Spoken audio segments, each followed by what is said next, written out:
Hey, I'm on here. I wanted to speak really quick about Isaiah 48:22. I was just talking to one of my siblings, and we were just talking about this generation and their electronic devices and how they're using it for entertainment purposes as opposed to educational purposes. More entertainment than educational. Whereas children around the world in other countries, they're using their devices to better themselves, to innovate, while we're over here in the Western culture, using it for entertainment purposes. Anyway, so I said that I wanted to talk about Isaiah 48:22 because it says there's no rest, says the Lord, for the wicked. Now, I'm not saying that I did anything wrong, but I felt a little convicted because the Lord kept waking me up in the middle of the night from an incident that occurred. I did not feel good about it in my spirit. So there was a situation that happened between my niece and I approached her mom about it, and I never got any feedback from it. Maybe she felt the need not to reach out to me because it had nothing to do with me, but I wish I would have known.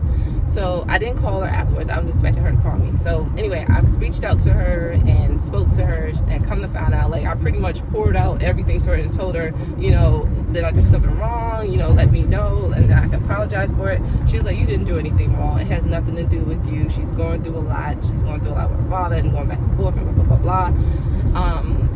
And then she said she's stressed out from schoolwork. It was just too much. So I was like, oh, okay. Well, the whole time I'm thinking that I, hurt her or did something to her because, I never heard back.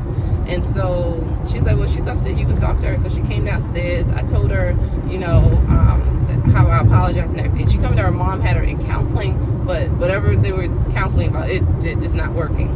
So I'm like, whatever issue it is that's bothering you, at least approach her. But anyway, getting back to the rest of the wicked, I just felt like I was not able to sleep, just knowing that was at the back of my mind, knowing, I don't know, maybe, I did something wrong, and I don't know if it was guilt, but I just felt like, I was just giving my brother an example of this, no rest for the wicked. So if you do even minute things that you think it's not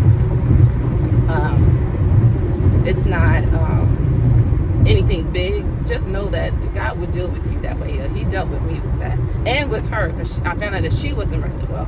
So I'm just glad that I was able to go back and talk to her about the situation, let her know that I love her, I care for her, and I just want to see her win, and I had no hard feelings against her. And I guess that was me not speaking my piece or following through with what God was telling me to do. He was nudging me to go talk to her, and so that's what I did. And I wasn't resting well until I did it. And after I did it, oh my God, I was able to sleep peacefully, at night. But I still get woken up at night, in the middle of the night. But God, when He wakes me up to, because He has something to say to me, I will meet Him in my prayer closet or in that place where He wants to speak to me.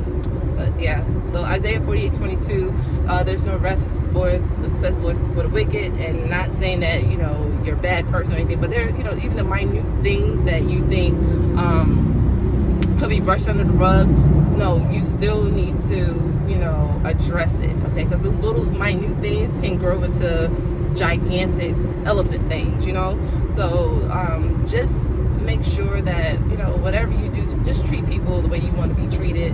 And if something is nudging you, just know that that's God telling you that He needs you to do something.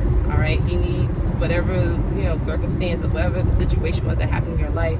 Just go ahead and approach it head on. Okay, otherwise He is not going to let you rest until you take care of it. So I guess at the time when I went to talk to my niece about it, I think she was able to understand, because children, sometimes you have to articulate to them, your point of view, because if you don't articulate your point of view, they're going to, interpret it a whole different way. And that's how, things start in childhood. And when you grow up, you always have this mindset, okay, this is how these people act, so I'm not even going to bother talking to them. You need to teach them to talk about their problems. Don't just ignore the problem, because if you ignore it, it's going to become like a thorn in your side, and just continue to keep, it's going to be there until you get it out. So you got to make sure you address even the minute problems, even the problems you think that are minute. Just talk about it, address it.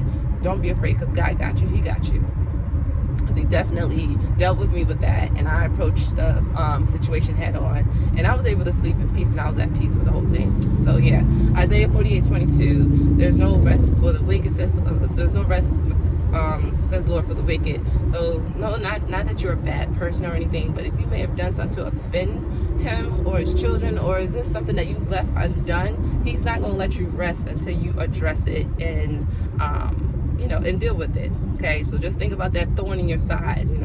If that thorn is there, yeah, as small as it is, it can cause a lot of pain. All right, so as small as that little situation was, where I didn't think it would have any effect on her, it probably was having an effect on her. Maybe she was dealing with a lot of other things, and I just wanted her to know that I really do love you. Don't think that adults are don't care about what children think. I really want to hear your side of the story. So she just told me she was okay, just know that stuff wasn't working. And I told her, anytime you want to talk, please talk to me. All right, if I've done anything to you, talk to me. She didn't reach out to me after that, but I guess whatever the issue was, I hope she's dealing with it. But I just knew that it was heavy on my heart to reach out to her, and maybe God sent me there to just be obedient, and that's what I did, and I was able to rest easy. So anyway, just wanted to put that out there, and